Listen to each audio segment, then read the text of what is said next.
देशवासियों को मुफ्त और रोजाना 1 करोड़ लोगों को वैक्सीन लगाने की मांग को लेकर हरियाणा प्रदेश कांग्रेस ने राष्ट्रपति के नाम एक ज्ञापन राज्यपाल को दिया। हरियाणा कांग्रेस के प्रभारी विवेक बंसल ने वैक्सीन वितरण में मोदी सरकार पर भेदभाव के आरोप भी लगाए हैं। विवेक बंसल से खास बातचीत की हमारे चंडीगढ़ ब्यूरो प्रमुख अनिल कुमार ने।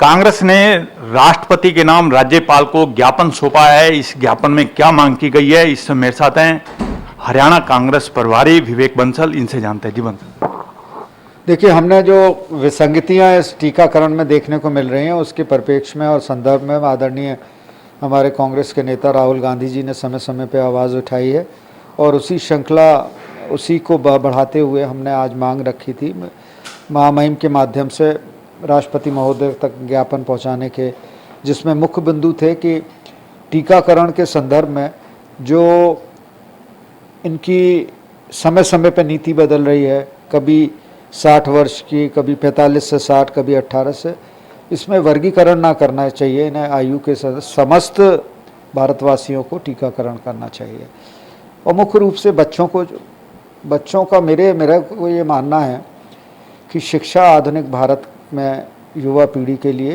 बहुत महत्वपूर्ण हथियार है और प्रगति और भारत को उन ऊंचाइयों पर जिसकी हम कल्पना करते हैं वहां पहुंचाने का माध्यम है। आज शिक्षा उनकी अवरुद्ध हुई है। क्या ये हमारी प्राथमिकता नहीं होनी चाहिए थी कि टीकाकरण उनका पहले होता, जिसके फलस्वरूप उनकी शिक्षा अवरुद्ध रूप से चल सकती? शिक्षक थे, बच्चे थे, छात्र थे।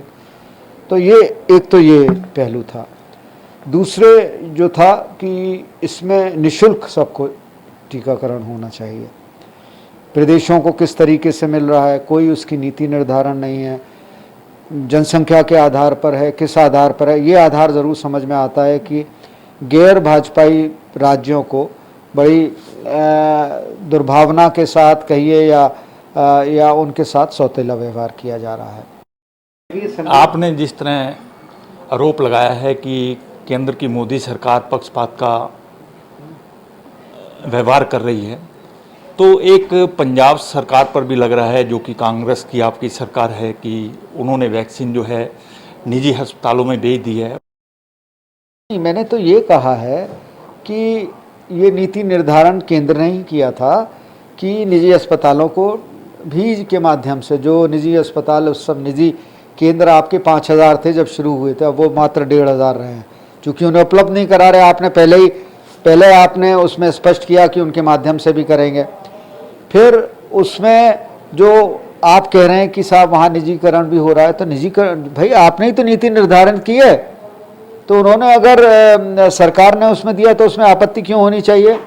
ये या तो जो लोग इस बात को उठा रहे हैं उन्हें वो खुद स्पष्ट नहीं है, केंद्र की नीति के बारे में उन्हें ज्ञान नहीं है, उनके संज्ञान में नहीं है कि केंद्र सरकार की क्या नीति थी। तो इसमें मैं ये समझता हूँ कि इसमें बहुत ज़्यादा तथ्य नहीं है। और दूसरे मैं ये भी बताना चाहता हूँ कि इस टीकाकरण की नीति जो है पूर्ण रूप से जो है वो असफल रही है, इनकी असक्षम साबित हुए हैं। जहाँ संक्रमण की दूसरी लहर के प्रबंधन का सवाल है, जो तैयारियां जो होनी चाहिए थी उसकी बाबत है, ये पूर्ण रूप से आप तुलना कीजिए, मात्र 3.7% की दोनों डोजें लगी हैं।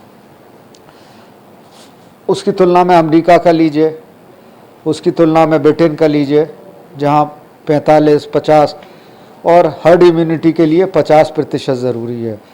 जिस गति से हम चल रहे हैं, मुझे लगता है 2 साल लगेंगे, तो 2 साल तक क्या हम इंतज़ार करेंगे? तीसरी लहर भी आएगी, पता नहीं चौथी लहर आएगी, और कितनी जाने जाएंगी, कितने लोगों को और बलि चढ़ाया जाएगा। तो ये सब सरकार को गंभीर चिंतन करना चाहिए। बंसल जी, संगठन विस्तार कब हो रहा है? क्योंकि पहले भी आप आए थे और आपने कहा था कि जल्दी संगठन विस्तार हो जाएगा। देखिए, हमारी तैयारियां बहुत ज़ोर शोर से थीं, पर लेकिन चूँकि ये संक्रमण की दूसरी लहर आई, उस कारण ये सब कुछ अवरुद्ध हो गया, सब चीज़ रुक गई। अब फिर हम उसकी प्रक्रिया शुरू कर रहे हैं और जल्दी हमारी ये प्रथम प्राथमिकता है कि हम इसका गठन बहुत शीघ्र करें। ये थे मेरे साथ हरियाणा कांग्रेस प्रभारी विवेक बंसल। इन्होंने कहा है कि आज कांग्रेस ने राज्यपाल को राष्ट्रपति के नाम ज्ञापन सौंपा है और ज्ञापन में मांग की है कि देशवासियों को वैक्सीन मुफ्त लगनी चाहिए और 1 करोड़ वैक्सीन प्रतिदिन लगनी चाहिए। वहीं इन्होंने ये भी कहा है कि संगठन का जल्द विस्तार कर दिया जाएगा। Anil Kumar, total news, Chandigarh.